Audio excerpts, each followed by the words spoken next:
Sí, sí. Bueno, buenos días. Teníamos que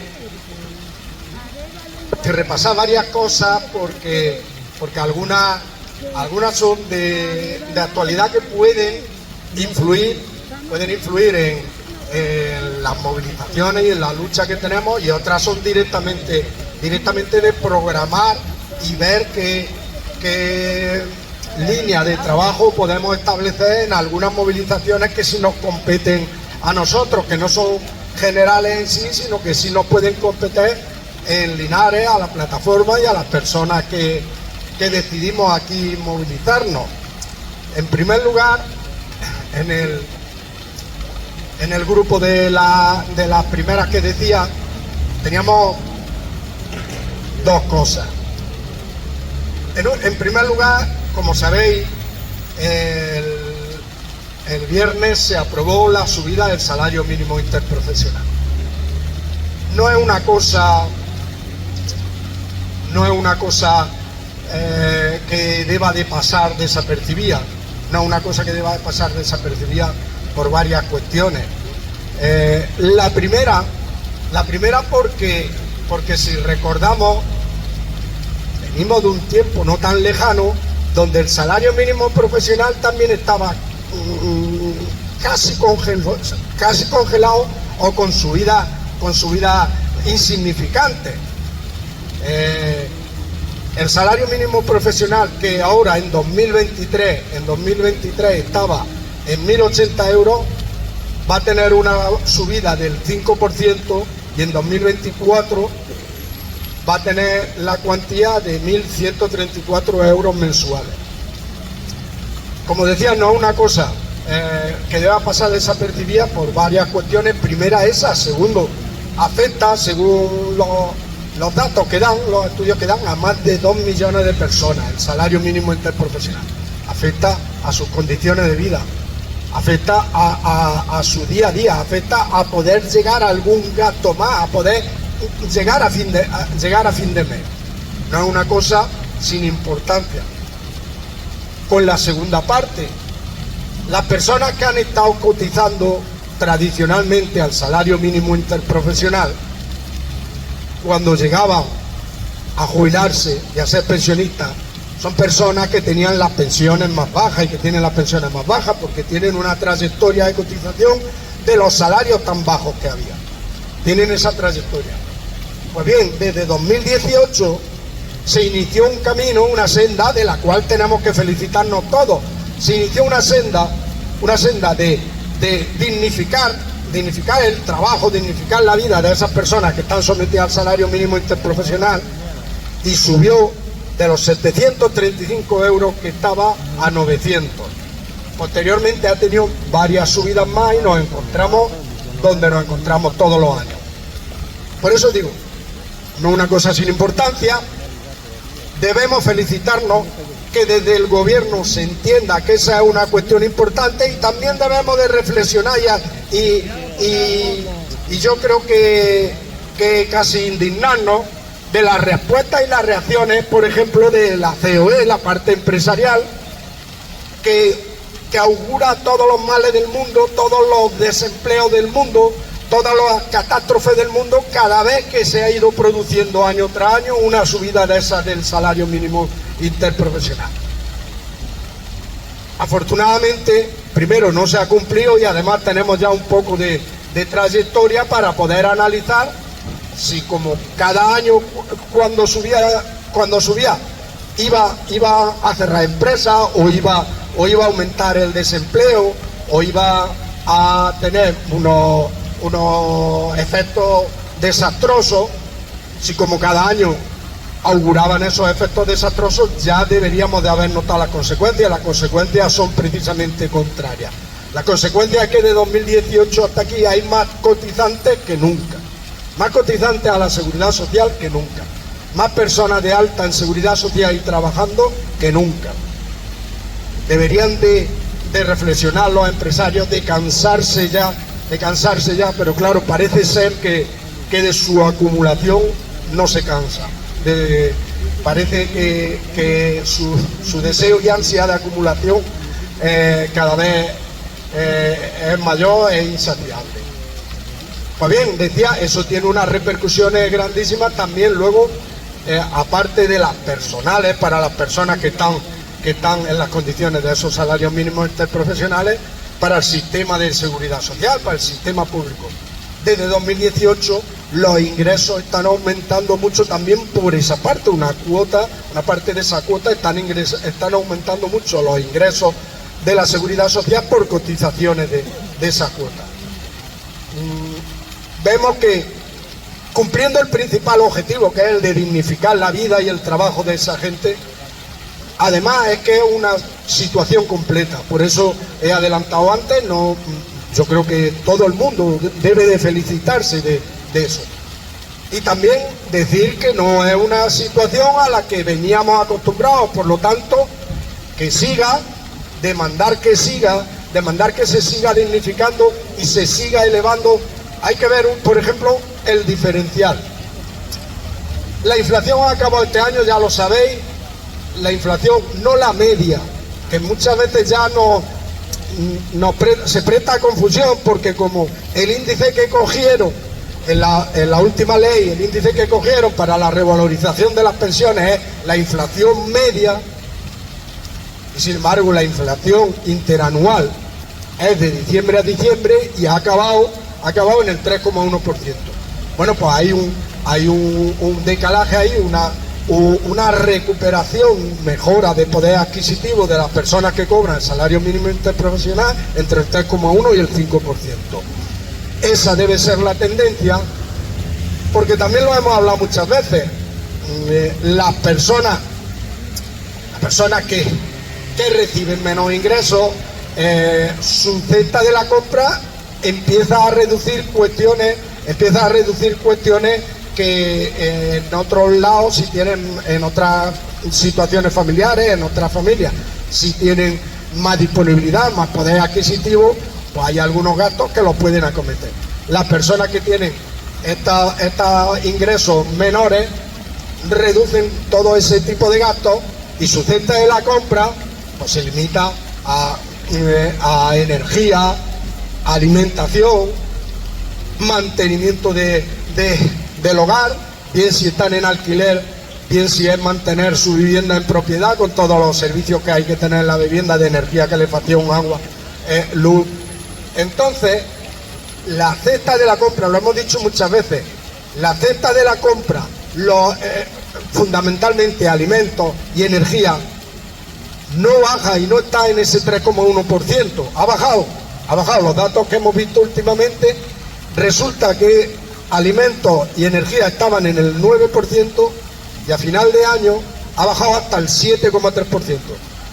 Pero fijaros, aún siendo el 5% una subida superior a la inflación interanual, es menor que la subida de alimentos y energía, que forma parte del componente principal de gasto de las personas. No creo que nadie vaya a hacer con ese 5% unos dispendios muy grandes y muy especiales. Simplemente dignificar por lo menos su trabajo y que pueda llegar un poco más a fin de mes. Eso por un lado. Luego otra cuestión que ha causado polémica esta semana y que nos atañe directamente como pensionistas y como organización de pensionistas. Sabéis que la semana pasada estuvimos hablando porque Antonio Martínez sacó el tema y dijo, bueno, ¿qué hay de lo que se está hablando de la reducción de la cotización para el subsidio de parados mayores de 52 años? Esta semana ese decreto ha ido al Parlamento, no ha contado con los apoyos suficientes y ha decaído. Hay que decir varias cosas. Primero, nosotros como plataforma, de entrada ya lo añado, como plataforma no lo hemos debatido, no tenemos opiniones. La opinión que voy a trasladar es la mía, no es la opinión de la plataforma. Sabemos que hay otras organizaciones que ya se han pronunciado, organizaciones de pensionistas, como COESPE, coordinadoras, que se han pronunciado. Nosotros no podemos decir que esa es nuestra postura porque no lo hemos debatido ni hemos tomado una postura común o consensuada. Pero primero decir una cosa. El proyecto trataba, como intentamos explicar la semana pasada, el proyecto trataba de un aumento en la cobertura económica para los subsidios. Recordad que subsidio es las personas que o no tienen derecho a prestación contributiva por desempleo, reciben un subsidio en atención a su situación familiar, su situación del tiempo que viene del contrato de trabajo o cualquier otra cuestión. El decreto se trataba de medidas para aumentar la cuantía del subsidio y también medidas para aumentar el ámbito de personas que podrían recibir ese subsidio. Pero iba acompañado de una reducción desde el 125% sobre la base mínima que ahora cotiza el subsidio de parados de mayores de 52 años, paulatinamente año tras año hasta dejarlo en el 105%. Decir una cuestión, hay datos que son innegables y otra parte, como decía, es la opinión. La opinión se puede tener muchas, yo voy a expresar la mía, pero hay datos que son innegables. Ahora mismo, las personas que están recibiendo ese subsidio están cotizando por el 125%. Lo vienen haciendo ya desde 2018, en que se recuperó ese subsidio que lo había recortado el gobierno de Mariano Rajoy, el subsidio para mayores de 52 años. Lo vienen haciendo desde 2018 en que se recuperó, y se recuperó también con el 125% de la base mínima, no se recuperó con menos, se recuperó. Entonces, en 2018, cuando el salario mínimo interprofesional, que lo hemos mencionado anteriormente, estaba en 735 euros, el subsidio para mayores de 52 años cotizaba por el 125% de 735 euros. En 2019, que el salario mínimo interprofesional subió a 900 euros, el subsidio para mayores de 52 años cotizaba por el 125% de 900 euros. En 2020, que subió a 950 euros, pasaba lo mismo con el subsidio. En 2021, que el salario mínimo interprofesional subió a 965 euros, pasaba lo mismo con el subsidio. En 2022, que el salario mínimo interprofesional subió a 1.000 euros, pues el subsidio cotizaba por el 125, 1.250, que ahí es más fácil hacer la cuenta, 1.250 euros. Y así sucesivamente. Por lo tanto, si ahora se rebaja ese tanto por ciento hasta buscar el 100% o el 105%, se está produciendo una rebaja en el subsidio que venían manteniendo a esas personas. Los datos son los datos. Los datos son innegables. Las opiniones ya son distintas. Bueno, pero a lo mejor no es tan malo. Si es tan malo, bueno, eso ya cada uno tendrá su opinión. O a lo mejor es más justo o menos justo. Eso cada uno tendrá su opinión. Pero los datos son los datos. Otro dato distinto y además muy importante, porque yo creo que es en el que nosotros como movimiento pensionista tenemos que hacer hincapié. Otro dato distinto es que ese decreto tenía previsto la entrada a partir de junio. La subida económica que se iba a recibir era para las personas a las que se les reconociera el nuevo subsidio a partir de junio, los primeros 6 meses recibirían 90 euros más. En lugar de 480 euros que están recibiendo ahora, 570. Los segundos 6 meses se rebajaba y recibirían 60 euros más. Entonces recibirían 540 euros. Y los terceros 6 meses, en caso de que tuviera derecho, porque no todas las personas tienen derecho a 18 meses o más meses, ahí ya digo, interviene la situación personal, familiar y todas esas cuestiones. Los terceros ya se rebajaba a los 480 euros que en la actualidad están recibiendo. Y otra cosa muy importante, Ahora mismo hemos conocido, por la polémica que se ha formado, hemos conocido que hay menos de 720.000 personas en España recibiendo ese subsidio.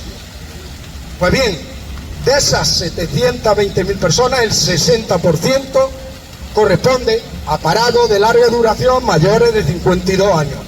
La parte más importante, que no iban a tener ese aumento en el subsidio, que iban a seguir recibiendo 480 euros, pero sin embargo sí iban a dejar de cotizar por el 125%.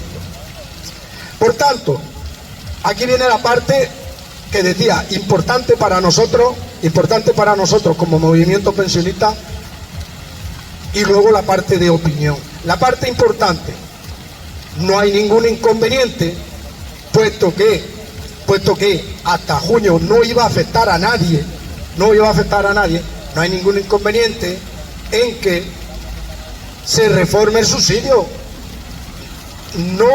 No puede ser, para tener una mejora, rebajar de otra parte. Esa no ha sido la esencia nunca de los movimientos pensionistas, pedir unas mejoras para alguien y que le rebajen a aquel. Esa no ha sido nunca la esencia de los movimientos pensionistas. Los movimientos pensionistas no queremos igualar por abajo a todo el mundo para que todo el mundo cobre lo menos. Los movimientos pensionistas reivindicamos especialmente para los que están en peores situaciones. Por tanto, se puede eliminar esa rebaja y aprobar y que tengan una mejora todas las personas que se van a ver beneficiadas por ese subsidio. No hay ningún inconveniente y creo que ese es el camino que se debe de emprender. Además, debería de ser el camino que siempre se emprendiera. Para mejorar la situación de uno no se puede, en contraparte, empeorar la situación de otro. Esa es la parte que yo decía de opinión, y además la parte que creo que siempre hemos reivindicado las plataformas y los movimientos de pensionistas. Nosotros no hemos reivindicado, ni nos movilizamos, ni se crearon estas plataformas para que le rebajaran a alguien algo. Entonces, esa es la cuestión que quería decir y aclarar sobre esta cuestión. Ahora, si queréis, dais vuestra opinión, la visión que cada uno tenga, pero yo creo que se puede mejorar, se puede mejorar la situación y traer en positivo cualquier reforma, traerla en positivo, no con partes positivas y partes negativas, no con personas a las que beneficie y personas a las que perjudique. Tened en cuenta que las personas estas a las que nos estamos refiriendo son parados de larga duración, que tienen difícil encaje en el mercado laboral, que van teniendo normalmente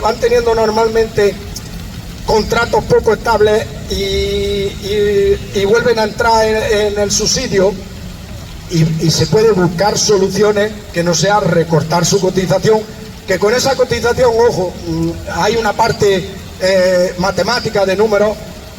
Cuando a estas personas en los últimos años se pueden tirar 8, 7 años hasta que entran en la jubilación, se pueden tirar cotizando por ese subsidio. Con esa parte de cotización hay que desengañarse, vamos a desengañarnos, no van a llegar, es muy probable que luego no lleguen ni a la pensión mínima, o sea que tampoco estamos hablando de tanto. Por eso se pueden buscar soluciones y las soluciones no deben de ser recortar eso. Luego tenía que hablar también de otra cuestión, la cuestión de la sanidad. Si queréis, debatimos ahora, o si queréis hablamos de la sanidad, ¿cómo lo veis? Después la sanidad. Bueno, pues después la sanidad. El que quiera ahora mismo la palabra, que pida la palabra.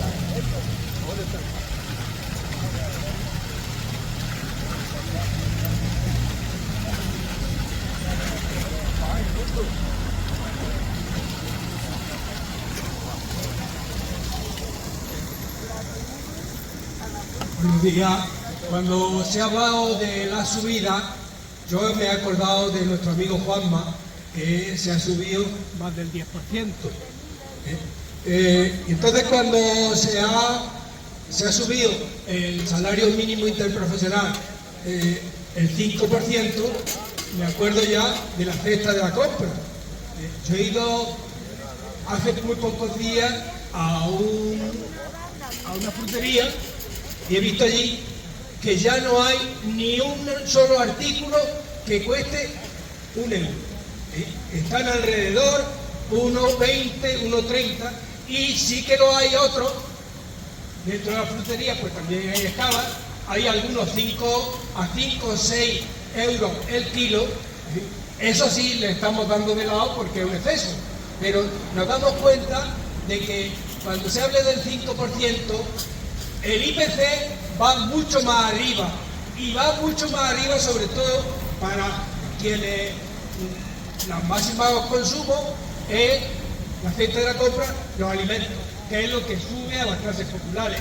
Como consecuencia de esto, claro, la patronal se calla. Yo no voy a decir ni media. Claro, sé que la patronal ha dicho verdaderas barbaridades. Yo recuerdo hace 2 años que la patronal de la pequeña y mediana empresa se le ocurrió la barbaridad de decir que si los obreros ganan poco, que no se lo pidan al patrón, sino que se lo pidan al gobierno, que dé una ayuda para que esa gente pueda sobrevivir. Son barbaridades completas, como ya están acostumbrados también con el tema de los impuestos. Los impuestos, hay comunidades que lo han desaparecido completamente, otros lo han bajado. Y en esta lucha que mantienen entre una autonomía y otra, resulta que aquellas autonomías que ya se le está diciendo que no quiten esos impuestos, le dicen al gobierno de Madrid que si quitan esos impuestos, que desde Madrid le devuelvan ese dinero. Claro, y lo que tenemos en cuenta es que el dinero de Madrid lo recoge de quienes sí pagan sus impuestos, y como consecuencia de esto, todos volvemos a pagarle los impuestos a los señores que tienen transmisiones patrimoniales, que es fundamentalmente de lo que se nutren.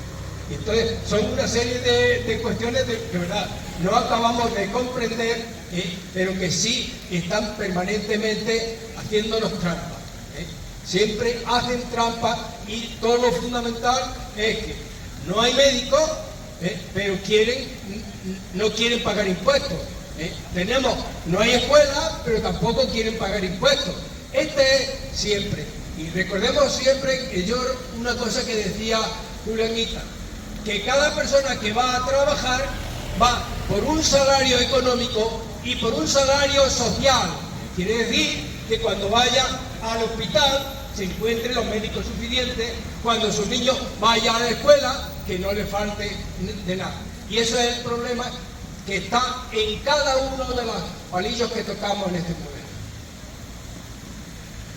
Bien, gracias. ¿Alguien más? Déjale a Pepe.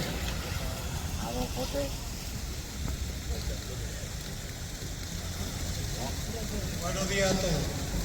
Yo lo lamento, pero hay días que me levanto por la mala folla y hoy Es Blue Monday. entonces es por el tema este de la manera de 51 años y 52 años. Yo me vaya a perdonar, pero yo pienso que esto no es un problema de que la gente que gana, que no pierda luego. Esto es un problema que se ha suscitado entre don Pablo Iglesias, mentor, lo que sea, de Podemos, y la ministra de Trabajo. Aquí tenemos que tener que, encima de todos los problemas que tenemos que padecer los piques infantiloides de nuestros políticos. Y no hay más. Entonces le podemos buscar todas las explicaciones, que es verdad que van a perder. También aquí se ha planteado varias veces por gente que tiene una pensión más que digna, decir, a mí no me importaría cobrar menos para que otros cobraran más. Y nadie ha cuestionado eso. Porque ¿cómo vamos a hacer que uno cobre menos? No, el tema no es ese. El tema es que la reclamación, la reivindicación que tenemos hecha desde hace muchísimo tiempo, por lo menos desde que yo estoy aquí, es pensiones dignas. Pensiones dignas. Eso es lo que hay que garantizar. Y dejar la política para otras cuestiones. Porque el paquete que se liquidaba el otro día en el Congreso no era el paquete de las medidas de los personas de paro de larga duración de más de 50 años. Era otra cosa mucho más grande. Pero ¿qué pasa? Pues que como estamos picadillos unos con otros, y entonces pues yo quiero que esta esté y no está, y tú estás y no estás, pues entonces ahora vestimos la mona y todo se justifica. No señor, las falacias las dejamos para el fútbol, pero no para la política. Pero no para la política. Entonces vamos a ser un poquito serios. Cuando Podemos gobernaba y consiguió el famoso ingreso mínimo, ¿qué pasa? Porque solo hay un 2% de personas que lo están cobrando. Entonces no consiste solo en conseguir algo, sino en conseguir que ese algo se cumpla y se efectúe. Y se han ido del gobierno y siguen sin nada más con 100%. Entonces, si empezamos con esta historia, entonces nos olvidamos qué es lo que está pasando de la realidad de nuestras reivindicaciones y nos dedicamos aquí a ver quién le da la patada de los huevos más grandes al otro. Y eso es lo que a mí me envenena. Me envenena y me pone de los nervios. Desde siempre. Desde que la primera vez que fui a Madrid tuvimos que cederle el paso a no sé qué pollas de gente, porque parece que allí íbamos pensionistas de primera, de segunda, de tercera categoría y medio pensionistas. Entonces nos olvidamos de que aquí lo que nos trae aquí es pensiones dignas, pensiones dignas. Y todo lo que se avance en eso es lo que hay que buscar. Y si hay una chuminada que resulta que está, pues como se hace siempre.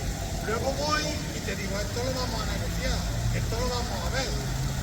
Y se consigue, pero boicoteando, haciendo aquí, poniendo las cosas personales por delante del bien público de todo el mundo, así no vamos a ningún sitio. Y eso es mi opinión personal. Como dices tú, tu opinión personal, mi opinión personal. ¿Alguien más? Deja a Mariano primero y luego a Antonio.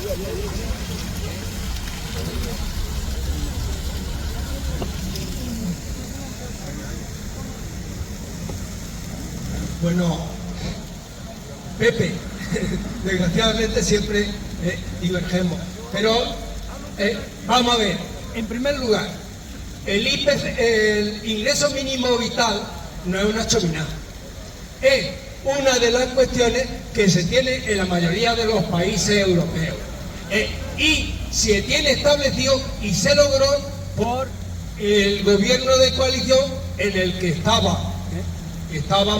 Unidas Podemos, no un invento nuevo. Y como consecuencia de eso, desgraciadamente, eso quería cubrir no al 2% que tú has dicho, sino a todas las personas que la necesitaban. Lo triste del caso es que eso no se ha llevado a efecto porque el gobierno en conjunto y la sociedad que le correspondía no se ha implicado. Y quedaba siempre hasta el 40 o el 50% cada año sin repartir. Y por desgracia, había más de ese porcentaje de la población que se quedaba sin que les llegara. Porque ese proceso se dio, primero, con una letra pequeña que ni Dios entendía. Después de eso, no hubo ningún tipo de colaboración, ni en los ayuntamientos, ni en muchas comunidades autónomas. Y como consecuencia de eso, una buena medida con carácter asistencial o de justicia, que es lo que tienen que hacer los estados democráticos, no dar limosna, sino dinero para subsistir con dignidad, no se pudo hacer. Otra cuestión, hay que decir que en este puñetero país entra la democracia a gotas. Y es que resulta que evidentemente aquí llevamos muy poco tiempo de gobierno de coalición. Gobiernos de coalición en que efectivamente tienen que negociar entre ellos las peticiones del uno y las peticiones del otro, claro. Y no es una jaula de grillos, lo que hay que hacer de verdad, y los medios tendrían que informar que por qué uno pide A y el otro pide B. No es tampoco la inquina entre dos personas, no es una simplificación capciosa. Hay cuestiones detrás de cada una de ellas de fondo. Y efectivamente tenemos que acostumbrar y pedir a los medios que efectivamente nos informen y no lleguemos a la conclusión de que todos los políticos son iguales, que es mentira, porque entre otras cosas es lo que se está haciendo, intentar desprestigiar a la política. Como siempre decía, tú no hagas política, que ya la haré yo, el que tiene la sartén por el mango. Eso es muy conveniente que tengamos en cuenta, y cuando entremos a una discusión que tengamos los datos, que es lo que no nos dan. No nos dan los datos. Y como consecuencia de eso, muchas de estos debates que tenemos los hacemos en el aire. Sí, déjale a Mariano. Sí, ahora Luego lo traes para acá. déjale a Mariano. ¿Quién ningunea a quién? Yo me gustaría saber quién ningunea a quién. ¿Quién lo ha puesto allí abajo y sacando más país? ¿Quién? Sin más. Entonces, no vamos a decir quién ningunea a quién. Sí.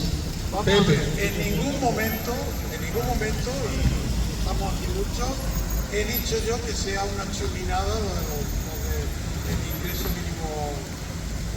mínimo, nada. Yo lo que he dicho es que las personas que impulsaron el ingreso mínimo no han sido capaces, no fueron capaces en el tiempo que estuvieron en el gobierno de hacer que este ingreso llegara a más del 2% de personas. Y no porque Perdona un segundo. no, si digo lo del 2%, por si te está fallando el dato, bueno, ahora por si te está fallando el dato. Bueno, el 2%. No, ¿entiendes? Entonces, yo no he dicho que eso sea una chupina. He dicho que ese ingreso no ha llegado a todo el que podía llegar porque los que lo impulsaron tampoco han sido capaces de hacerlo. Pero en ningún momento he dicho yo que sea una chuminada ni que haya solo un 10%, un 2% para percibirlo. Hay muchísimos más, evidentemente. Pero vamos a asumir las culpas quien las tiene. No le echemos la culpa Pero entonces el 2% a los de dónde ayuntamientos ni a tal. Si le echemos la culpa a quien Pero el 2% de dónde sale, del total de 47 millones de españoles, del 2% de los que reúnen las condiciones para percibirlo, ¿de dónde sale el 2%? Yo estoy aclarando lo que he dicho y lo que no he dicho. Sí, vamos a ver, una cosa, si alguien quiere más, perdón, si alguien quiere hablar más, si tenemos tiempo, y si no, el lunes que viene. Espera un poco, José. Dos cuestiones. Primera, yo he intentado centrarme. El otro día en el Parlamento se llevaron a debate y aprobación 3 decretos. Yo he intentado centrarme en un decreto que era precisamente el que nos afecta directamente, porque si no nos afecta la cotización de las personas que tienen están recibiendo el subsidio de mayores de 52 años, no sé qué sentido tiene el movimiento social de pensionistas. Estamos hablando de pensiones y lo hemos traído aquí porque afecta directamente a pensiones. No hemos traído ninguno de los otros 2 decretos. No he traído yo ni he mencionado ninguno de los otros 2 decretos donde se debatían cosas muy importantes, pero no las he traído a debate aquí. Todos tenemos opinión, tenemos medios de comunicación, tenemos sitios para informarnos. Si alguien de todas formas quiere hablarlo, lo puede hablar en total libertad. Pero no hemos sido... no ha suscitado el debate, hemos debatido solo de eso. Esa es la primera cuestión. La segunda cuestión, hay una que son apreciaciones personales, ya lo he dicho, y otra es datos, y los datos son incuestionables. Esas personas van a dejar de cotizar, van a cotizar menos, van a cotizar menos. Esas personas van a cotizar menos. Son datos incuestionables. Los datos no se pueden discutir, las opiniones sí, y es legítimo que cada uno tengamos la nuestra, es legítimo. En ningún momento he traído yo en mi intervención, si lo he suscitado, pido disculpas. He traído yo en mi intervención quién ha votado a favor, quién ha votado en contra, las motivaciones de quién ha votado a favor, las motivaciones de quién ha votado en contra. En ningún momento ni lo he traído, he procurado que ese no fuera el tema, del debate. Y luego otra cuestión importante, por supuesto que aquí siempre hemos dicho que luchamos por pensiones dignas. Pues claro, precisamente por eso, para que estas personas puedan tener una pensión digna, no caminamos en el sentido correcto si le rebajamos la cotización, si es que es de cajón. De acuerdo contigo en eso, por supuesto, precisamente estando de acuerdo contigo, Pepe, en que aquí siempre hemos luchado por pensiones dignas, si le rebajamos la cotización no caminamos en el sentido de que tengan pensiones dignas, caminamos en el sentido contrario. Luego una cuestión del ingreso mínimo vital, que bueno, no era el tema de debate, pero lo debatimos. El ingreso mínimo vital surgió, lo hemos debatido aquí muchísimas veces, con opiniones distintas, pero surgió como para cubrir una necesidad de personas que no tenían cobertura ni de ese subsidio que te reconocen para 12 meses o 18 meses, no tenían ninguna cobertura, para reducir los alarmantes índices de pobreza y de gente personas por debajo del umbral de la pobreza en España.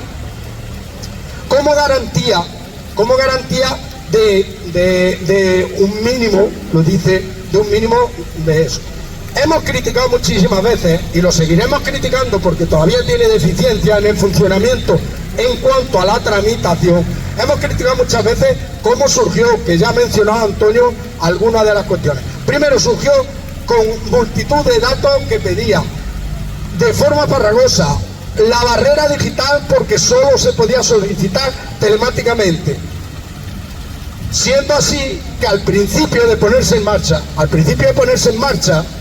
y ahí van los datos, al principio de ponerse en marcha, de la población objetivo, que según los datos del gobierno que los maneja a través de Hacienda, de la población objetivo, en un principio solo cubría al 60% de la población objetivo, pero de una población objetivo del orden de 800 o 1000 familias, y con los miembros de la unidad familiar, los hijos y demás, podría llegar como objetivo cerca de 2 millones de personas. Y solo cubría al principio el 50 o 60%. Pues bien, primero los trámites, a base de quejas, de reclamaciones, de movilizaciones, de reuniones, y de que se haya entendido por parte de la administración que tenían que solucionarlo, que ahí había un problema, que personas que tienen derecho por sus condiciones, tienen derecho a recibir esa ayuda, no la recibían por la barrera que se encontraban. Por simplificación, eso ya ha cambiado. Los índices y los datos de las personas, de la cobertura de entre las personas que tienen derecho, ya se acercan a un 70 o un 80%. Se acercan a un 70%. Ahora mismo la cobertura afecta a 800.000 familias y 1.200.000 personas. 1.200.000 personas. Entonces, el 2% absoluto relativo de dónde está afectando a más del 70% de las familias o las personas que tienen derecho. Los trámites se han simplificado porque la administración pedía datos que estaban ya en su poder, y por lo pronto está empezando a utilizar esos datos. Y una cuestión muy importante, después de mucho tiempo, el ingreso mínimo vital ya se puede tramitar de forma presencial, que eso es un avance importantísimo, y se puede tramitar en la oficina de la CAIS de forma presencial. Es un avance importantísimo por la labor que se ejerce desde los funcionarios de orientación, de decirle a las personas los requisitos, lo que le falta, lo que no le falta y lo que sí le falta para la solicitud. Entonces, los datos son los datos. Y eso ahora mismo está así. es muy importante y se valoró como muy importante, ha tenido el desarrollo que hemos mencionado, pero por supuesto la cobertura está muchísimo más avanzada que del 2%, que además no sé a qué 2% nos estamos refiriendo. Nada más sobre ese asunto, nada más. Si queréis, sí, sobre ese asunto no digo, pero si queréis pedir la palabra sobre ese asunto, bien, y si no, informo de la otra cuestión que quería. ¿Qué decías tú de la...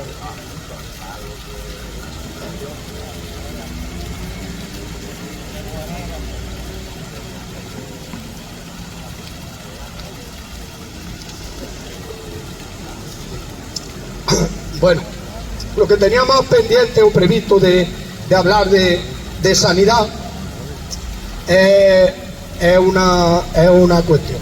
Primera, una cuestión que creo que debemos de felicitarnos.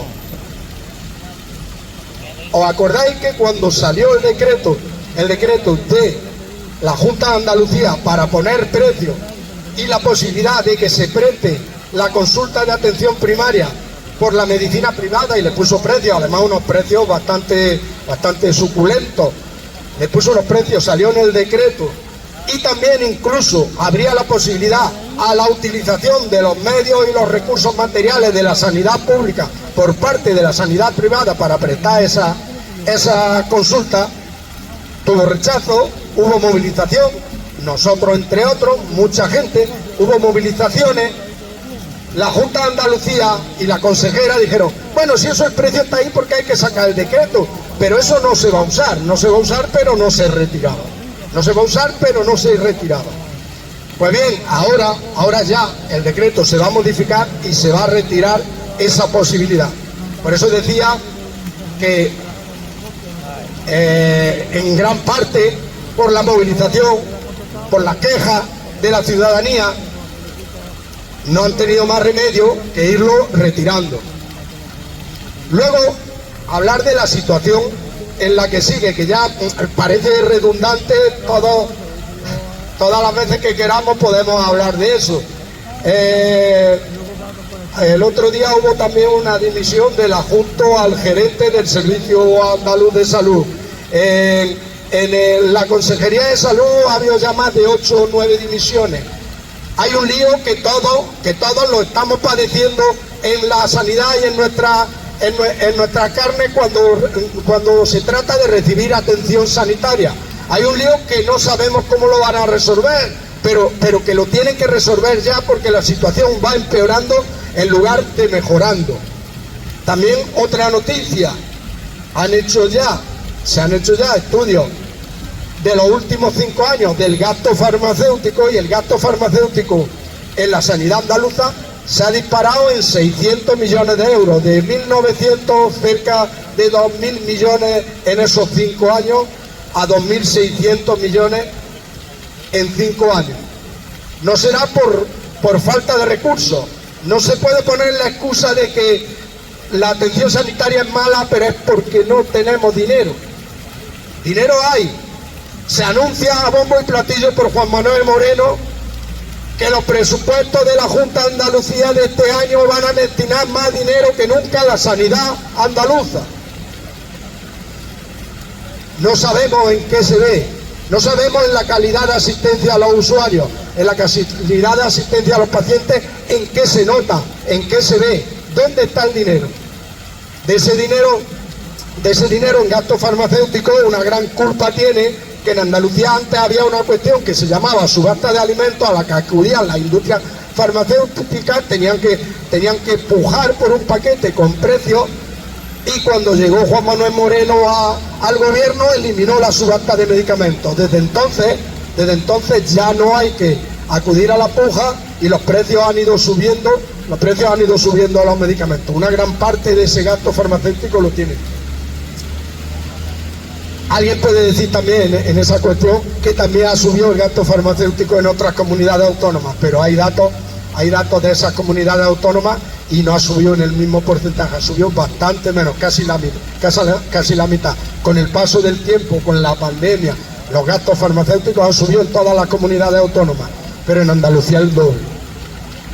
ahí sí nos ponemos a la cabeza. Esa era una cuestión. Y otra cuestión es que teníamos pendiente, con las movilizaciones que se están haciendo a las personas para que conozcan sus derechos, conozcan el decreto de garantía de asistencia sanitaria en materia de especialistas, en materia de probabilidad diagnóstica, en materia de operaciones, los plazos, conozcan los plazos de atención sanitaria, el decreto de plazos, y pueda hacer una reclamación. Se estaba haciendo una campaña de sensibilización en los centros de salud. Nuestros compañeros de Jaén ya la están haciendo en todos los centros de salud. Aquí nos planteamos a ver si nosotros podíamos hacer algo. Para ello, este jueves a las 6 de la tarde, en el local que tenemos en la Casa de la Cultura cedido, la plataforma de pensionistas, vamos a tener una reunión para ver si lo vemos conveniente, y si lo vemos conveniente, cómo lo planificamos. Entonces, os invito a todos. También se comunicará por correo electrónico y se comunicará por el WhatsApp, pero desde ahora, el jueves a las 6 de la tarde, procurad acudir y debatimos y damos la opinión, cómo lo vemos, si vemos la posibilidad, y de qué forma se pone en marcha. Otra cuestión, que no se me olvide, como movimiento andaluz en defensa de las pensiones públicas, en el que estamos inscritos, hace ya más de un mes dijimos de pedir una reunión a la consejera de Asuntos Sociales, de la que depende la gestión de las pensiones no contributivas y de la que depende el complemento autonómico a las pensiones no contributivas. Se le iba a solicitar una reunión. Se ha solicitado ya esa reunión por segunda vez. Que sepáis que precisamente la parte que hablamos de las cuestiones que consideramos negativas, llevarla a todos los terrenos, al terreno de la movilización, al terreno de las instituciones, a transmitirle nuestra queja, nuestra demanda, a transmitirle nuestras propuestas para que se mejore. Se le ha pedido esa reunión y la tendremos en breve, si se digna a concedernos la reunión, como movimiento andaluz a nivel de Andalucía. Y también se ha pedido una reunión a la nueva directora general del Inserso. Como sabéis, con el nuevo gobierno se han nombrado pues el resto de cargos intermedios de los ministerios. Han nombrado una directora general del Inserso para lo mismo, para transmitirle que las pensiones no contributivas, la cantidad de las pensiones no contributivas, no el complemento, la abona el Estado a través del Inserso, la Seguridad Social a través del Inserso, para plantearle lo exigua de la cantidad, para plantearle que lleva ya más de 5 o 6 años congelado una ayuda que hay de 500 euros anuales para el alquiler de las personas que reciben pensiones no contributivas, si reúne una serie de condiciones. Pues bien, eso lleva 5 años sin tener siquiera una subida, para que desbloquee esa subida.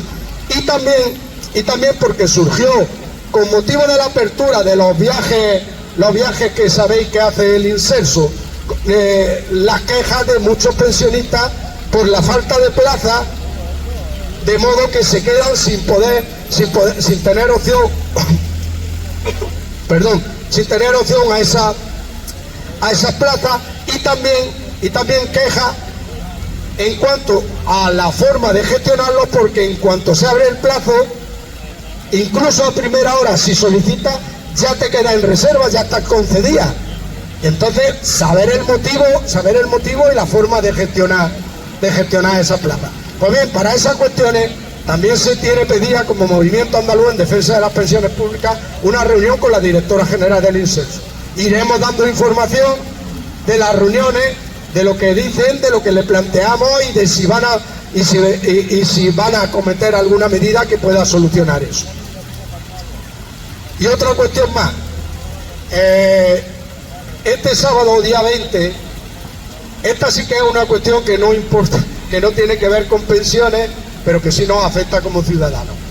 Este sábado, día 20, hay movilizaciones en muchas ciudades del Estado en contra del genocidio que se está cometiendo en Palestina. Genocidio contra el pueblo palestino, contra mujeres, contra niños indefensos que están allí, que no pueden moverse de allí, que se refugian en hospitales y los bombardean también en hospitales, que se van hacia el sur porque le dijeron que se tenían que ir hacia el sur y de allí no pueden salir y los bombardean también en el sur.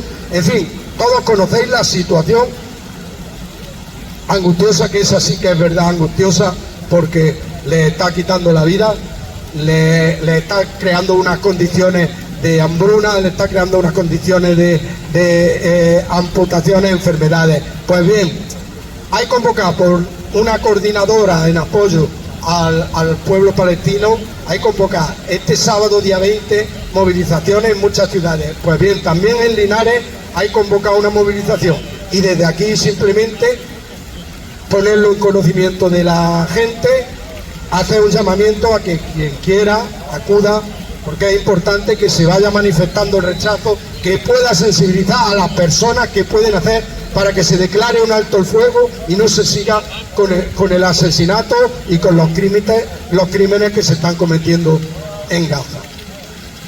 Otra cuestión, si alguien quiere decir algo más, Antonio. Espera.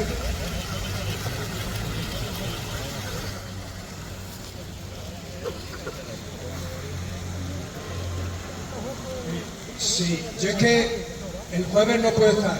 Sí dejo aquí mi propuesta, ya sé que podemos intentar que la vez anterior, ahí en el centro de salud que está cerca, hicimos una reunión y casi acudimos los que son los centros de salud que están más lejos, está difícil de desplazar allí a gente porque les pilla más lejos.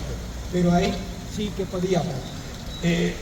Con respecto a lo que has dicho, la desgracia de esa gente no es que le quiten la vida, sino que ya le están quitando el país, porque están pensando dónde desplazar los pocos que no han matado. ¿Alguien quiere decir algo más?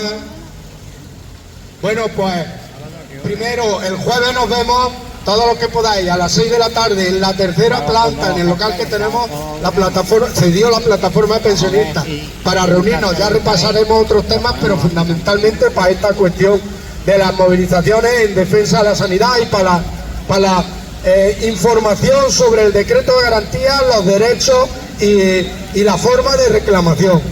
Eso el jueves, y el próximo lunes nos veremos. Muchas gracias a todas y a todos. ¿Vale? Hasta luego.